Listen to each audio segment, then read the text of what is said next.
Hello, ഇന്നത്തേത് ഒരു special വ്ലോഗാണ്. തമ്മിൽ കണ്ടപ്പോൾ തന്നെ നിങ്ങൾക്ക് ഏകദേശം എല്ലാവർക്കും മനസ്സിലായിട്ടുണ്ടാവും. യെസ്, നമ്മൾ 1K അതിൻ്റെ ഒരു കുട്ടി സെലിബ്രേഷൻ വീഡിയോ ആണിത്. അപ്പോൾ എല്ലാവർക്കും welcome to my celebration vlog. അപ്പോൾ ഫസ്റ്റ് തന്നെ സബ്സ്ക്രൈബ് ചെയ്ത് എല്ലാവർക്കും താങ്ക് യു സോ മച്ച്. നിങ്ങളെല്ലാവരും സബ്സ്ക്രൈബ് ചെയ്ത് 1K ആക്കിയത് കൊണ്ടാണ് എനിക്കിപ്പോൾ ഈ വ്ലോഗ് ഫിൽം ചെയ്യാൻ പറ്റുന്നത് തന്നെ. So once again thank you so much. ഇനിയിപ്പോൾ വീഡിയോയിൽ നടക്കുന്നത് എന്താന്ന് പറഞ്ഞുതരാം. ഇത് ഞാൻ ഇന്ന് വാങ്ങിച്ച കുറച്ച് സ്റ്റേഷനറി ഐറ്റംസ് ആണ്. അപ്പോൾ അത് നിങ്ങൾക്ക് കാണിച്ചു തരാമെന്ന് വിചാരിച്ചു. പുതിയ പുതിയ ഹോബീസ് ഒക്കെ ട്രൈ ചെയ്ത് നോക്കണം എന്നുണ്ട്. അപ്പൊ അതുകൊണ്ട് തന്നെ എംബ്രോയിഡറിന്റെ ഹൂപ്പും ത്രെഡും പിന്നെ ജ്വല്ലറി മേക്കിങ്ങിന് ബീഡ്സും വയേഴ്സും അങ്ങനത്തെ സംഭവങ്ങളാണ് മെയിൻ ആയിട്ട് വാങ്ങിയിട്ടുള്ളത്. പിന്നെ അത് കഴിഞ്ഞിട്ട് ഞാൻ എന്റെ ഡെസ്കിന്റെ സ്ഥലം ചെറുതായിട്ടൊന്ന് മാറ്റാന്ന് വിചാരിച്ചു. അപ്പോൾ ഇതാണ് ഇപ്പോൾ കറന്റ്ലി എന്റെ വർക്ക് സ്പേസിന്റെ ലുക്ക്. സോ ഫസ്റ്റ് തന്നെ ഞാൻ എന്റെ ഡെസ്കിലുള്ള സാധനങ്ങളൊക്കെ ഒന്ന് ക്ലിയർ ചെയ്ത് വെക്കുന്നുണ്ട്. എന്നിട്ട് ഒരു ക്ലോത്ത് വെച്ച് തുടച്ചതിന് ശേഷം ആ ടേബിൾ ചെറുതായിട്ട് സൈഡിലേക്ക് നീക്കി കൊടുത്തു. ഡീപ് ക്ലീൻ ചെയ്യാന്നായിരുന്നു വിചാരിച്ചത്, പക്ഷെ അതിന് നിന്നാ 2 ദിവസം ഫുള്ളായിട്ട് പോകും. ഇന്നത്തെ നമ്മുടെ വീഡിയോന്റെ മെയിൻ ഉദ്ദേശം ഡീപ് ക്ലീൻ അല്ല, അതുകൊണ്ട് തൽക്കാലം ഞാൻ അതിലേക്ക് പോയിട്ടില്ല. പിന്നെ ഈ സെലിബ്രേഷൻ എന്നൊക്കെ പറയുമ്പോൾ വലിയ പരിപാടി പോലെ ഒന്നല്ല കേട്ടോ ആക്കുന്നത്. ജസ്റ്റ് ഒരു കേക്ക് കട്ടിങ് മാത്രമാണ്, അതും ഞാൻ ഒറ്റക്ക്. എന്റെ ഒരു ഗോൾ ഫുൾഫിൽ ചെയ്തതിന് ഞാൻ എനിക്ക് തന്നെ കൊടുക്കുന്ന ഒരു ട്രീറ്റ് പോലെയാണ് ഞാൻ കാണുന്നത്. പിന്നെ ഫ്യൂച്ചറിൽ വെറുതെ ബോറടിച്ചിരിക്കുന്ന ടൈമൊക്കെ ഉണ്ടെങ്കിൽ ഇതൊക്കെ എടുത്ത് നോക്കുമ്പോൾ ഒരു രസമല്ലേ.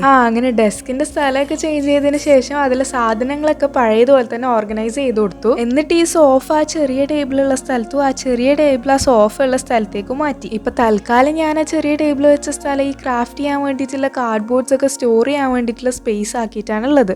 അടുത്തതായിട്ട് ഞാനൊരു ജേർണലിംഗ് ആണ് ചെയ്യാൻ പോകുന്നത്. അപ്പൊ ജേർണലിംഗ് ചെയ്തതിൽ ഞാൻ ഇതുവരെ ഓറഞ്ച് തീം ട്രൈ ചെയ്ത് നോക്കിയിട്ടില്ല. അപ്പൊ 1K ആയതിന്റെ ജേർണലിംഗ് ഞാനൊരു ഓറഞ്ച് തീമിലാക്കാന്ന് വിചാരിച്ചു. അപ്പൊ എൻ്റെ അധികം ഓറഞ്ച് തീമിലുള്ള ജേർണലിംഗ് സപ്ലൈസ് ഒന്നും ഇല്ല. ആകെ ഉള്ളത് ഈ ഒരു ഓറഞ്ച് കളർ പേപ്പറും പിന്നെ ആ ഗ്ലിറ്റർ ഫോം ഷീറ്റും ആണ്. പിന്നെ ഉള്ളത് കൊണ്ട് ഓണം പോലെ എന്നും പറഞ്ഞ് ഞാൻ അത് വെച്ച് തുടങ്ങി. അപ്പൊ ഞാൻ എന്റെ കയ്യിലുള്ള ആ പാറ്റേൺസ് പോലെ കട്ട് ചെയ്യാൻ പറ്റുന്ന സിസേഴ്സ് ഇല്ലേ, അത് വെച്ചിട്ട് കട്ട് ചെയ്ത് കൊടുക്കാണ്. എന്നിട്ട് അത് പേജിൽ വെച്ച് നോക്കിയിട്ട് ഭംഗിയുണ്ടോ എന്നൊക്കെ നോക്കുന്നുണ്ട്. അപ്പൊ അവിടെ ആ ഒരു ഓറഞ്ച് കളർ മാത്രം വന്നപ്പോൾ എനിക്കെന്തോ ഒരു രസമില്ലാത്ത പോലെ തോന്നി. അങ്ങനെ ഞാനൊരു ലൈറ്റ് ബ്ലൂ കളർ പേപ്പർ എടുത്തിട്ട് ആ പേജിന്റെ സൈസിൽ കട്ട് ചെയ്തിട്ട് അതിന്റെ ബാക്ക്ഗ്രൗണ്ട് ആയിട്ട് ഒട്ടിച്ചു കൊടുത്തു. അവിടെ അത് ഒട്ടിച്ചു കഴിഞ്ഞപ്പോൾ ആ കളർ കോംബോ എല്ലാം എന്തോ ഒരു രസമുള്ളത് പോലെ തോന്നി. പക്ഷെ കുഴപ്പം വന്നത് ആ ഓറഞ്ച് കളർ പേപ്പറിലാണ്. ഓറഞ്ച് കളറിലല്ല, പക്ഷെ ഞാൻ ആ പേപ്പർ കട്ട് ചെയ്ത രീതിയിലാണ് എനിക്ക് പ്രശ്നം തോന്നിയത്. എന്താന്ന് വെച്ചാൽ ആ പാറ്റേൺസ് വരുന്ന സിസേഴ്സിലല്ലേ ഞാൻ കട്ട് ചെയ്ത്. അപ്പൊ ആ പാറ്റേൺ എന്തോ അതിന് മാച്ച് ഇല്ലാത്ത പോലെ തോന്നി. അങ്ങനെ ഞാൻ വേറെ സിസേഴ്സ് എടുത്തിട്ട് വേറെ മോഡൽ കട്ട് ചെയ്തു. അങ്ങനെ പിന്നെ എല്ലാം കൂടി ഒരുമിച്ച് വെച്ച് ആ തിരക്കേടില്ലാന്ന് തോന്നിയപ്പം ഒട്ടിച്ചു. അപ്പൊ ഇതിൽ ഞാൻ 1K ആയതിന്റെ ഭാഗമായിട്ട് എന്റെ മൈൻഡിൽ വന്ന തോട്ട്സും ഫീലിങ്സ് ഒക്കെ ഒരു ഷോർട്ട് നോട്ടായിട്ട് എഴുതി കൊടുക്കാന്നാണ് വിചാരിക്കുന്നത്. അത് എഴുതി കൊടുക്കുന്നതിന് മുമ്പ് ഞാൻ അവസാനമായിട്ടുള്ള കുറച്ച് അലങ്കാര പരിപാടികളും ചെയ്ത്. എന്താന്ന് വെച്ചാൽ പെൻസ് വെച്ചിട്ട് കുറച്ച് ലൈൻസും പിന്നെ സ്റ്റിക്കേഴ്സ് ഒക്കെ ഒട്ടിച്ചു കൊടുക്കലും ചെയ്ത്. പിന്നെ അത് കഴിഞ്ഞിട്ട് ആ ലെഫ്റ്റ് സൈഡിലെ പേജ് കുറച്ച് പ്ലെയിൻ ആയി കിടക്കുന്നതുകൊണ്ട് തന്നെ ഞാൻ അവിടെ ഒരു ബ്ലൂ കളറിൽ വാഷി ടൈപ്പ് ഒട്ടിച്ചു. ഇതൊക്കെ കഴിഞ്ഞിട്ടാണ് ഞാൻ അതിൽ എഴുതാൻ തുടങ്ങിയത്. വെലിങ്ങനൊന്നും എഴുതിയിട്ടൊന്നുമില്ല. ആ ടൈമിൽ എന്റെ മൈൻഡിൽ വന്ന കുറച്ച് തോട്ട്സ്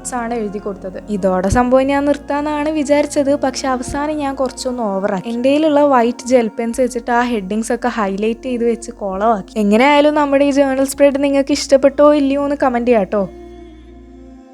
ജേർണലിംഗ് കഴിഞ്ഞതിന് ശേഷം ഞാൻ ചെയ്യുന്നത് കേക്ക് ഉണ്ടാക്കലാണ്. സോ കേക്കൊക്കെ ഞാൻ ആദ്യം ബേക്ക് ചെയ്ത് വെച്ചു. ഇപ്പം അതിൻ്റെ ക്രീം വിപ്പ് ചെയ്തെടുക്കുകയാണ് ചെയ്യുന്നത്. വലിയ ആർഭാടായിട്ടൊന്നും ഇല്ല, സിമ്പിളായിട്ട് ഒരു വെനില കേക്കാണ് ഉണ്ടാക്കുന്നത്. പിന്നെ ഒരു കാര്യം എന്താണെന്ന് വെച്ചാൽ ഈ കേക്ക് എനിക്ക് ഭയങ്കര സ്പെഷ്യലാണ്. 1K ആയതിൻ്റെ ഭാഗമായിട്ട് മാത്രമല്ല, ഞാൻ ഉണ്ടാക്കിയതിൽ സക്സസ് ആയ ഫസ്റ്റത്തെ കേക്കും കൂടിയാണിത്. എന്താണെന്ന് വെച്ചാൽ ഞാൻ കുറേ കേക്ക് ഐറ്റംസ് നടത്തിയിട്ടുണ്ട്. ആൻഡ് എല്ലാം ഒന്നിനു മേലെ ഒന്നായിട്ട് ഫ്ലോപ്പ് ആവുകയാണ് ചെയ്തത്. ഒന്നിക്കിൽ ആ കേക്ക് സ്പഞ്ചിൻ്റെ തിക്നെസ് കുറഞ്ഞു പോകും. അപ്പോൾ നമുക്ക് ലെയേഴ്സ് ആയിട്ട് കട്ട് ചെയ്യാൻ പറ്റില്ല, ഒറ്റ ലെയർ ആയിട്ടേ കിട്ടുള്ളൂ. അല്ലെങ്കിൽ ആ കേക്ക് സ്പഞ്ച് ഭയങ്കര ഹാർഡായി പോകും, അല്ലെങ്കിൽ മധുരം കൂടിപ്പോവും, മധുരം കുറഞ്ഞു പോകും. അങ്ങനെ കുറേ ഫ്ലോപ്പ് ഐറ്റംസ് ഉണ്ടായിരുന്നു. എല്ലാം ആ കൊറോണ കാലത്ത് വെറുതെ വീട്ടിലിരിക്കുന്ന ടൈമിൽ ട്രൈ ചെയ്തതായിരുന്നു. ആൻഡ് എല്ലാം ഫ്ലോപ്പ് ആയപ്പോൾ പിന്നെ അതിലേക്ക് ഞാൻ തിരിഞ്ഞു നോക്കിയിട്ടില്ല. ഇപ്പോൾ വർഷങ്ങൾക്ക് ശേഷം കേക്ക് ഉണ്ടാക്കിയിട്ട് അത് സക്സസ് ആയപ്പോൾ ഞാൻ ഭയങ്കര ഹാപ്പിയാണ്. ഞാൻ ആദ്യമേ പറഞ്ഞല്ലോ, ആർഭാടായിട്ട് ഒന്നും ചെയ്യുന്നില്ല. പിന്നെ ഫുഡിന്റെ ഡെക്കറേഷന്റെ കാര്യത്തിൽ ഞാൻ ഭയങ്കര സംഭവമായതുകൊണ്ട് തന്നെ അതിലധികം പണിയെടുക്കാൻ നിന്നിട്ടില്ല.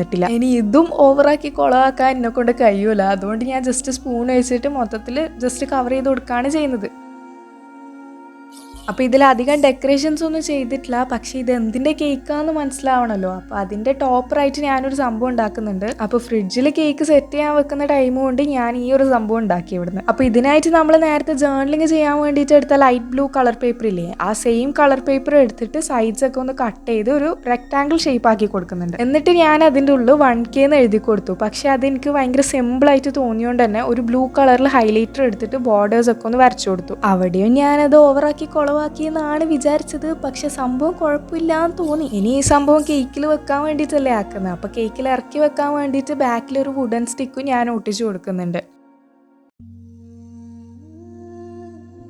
ഇത്രയൊക്കെ ആയപ്പോൾ തന്നെ നമ്മുടെ വീഡിയോ ഓൾമോസ്റ്റ് കഴിഞ്ഞു. ഇനി ഈ സംഭവം കേക്കിൽ വെച്ച് കൊടുക്കണം ആൻഡ് കേക്ക് കട്ട് ചെയ്യണം. അങ്ങനെ ആ ടോപ്പർ നമ്മുടെ കേക്കിന്റെ മുകളിൽ വെച്ച് കഴിഞ്ഞപ്പം കേക്കിന്റെ ലുക്കും സെറ്റായി. സോ ഇതാണ് നമ്മുടെ കേക്കിന്റെ final look. Once again subscribe ചെയ്ത എല്ലാവർക്കും താങ്ക് യു സോ മച്ച്. നിങ്ങൾ സബ്സ്ക്രൈബ് ചെയ്തുകൊണ്ടാണ് എനിക്ക് ഈ വീഡിയോ ഫിൽം ചെയ്യാൻ പറ്റിയതും അപ്ലോഡ് ചെയ്യാൻ പറ്റിയതെല്ലാം. അപ്പോൾ വീഡിയോ ഇത്രയും കണ്ടതിൽ താങ്ക് യു സോ മച്ച്. ഇനി നമുക്ക് കേക്ക് കട്ട് ചെയ്തിട്ട് വീഡിയോ എൻഡ് ചെയ്യാം.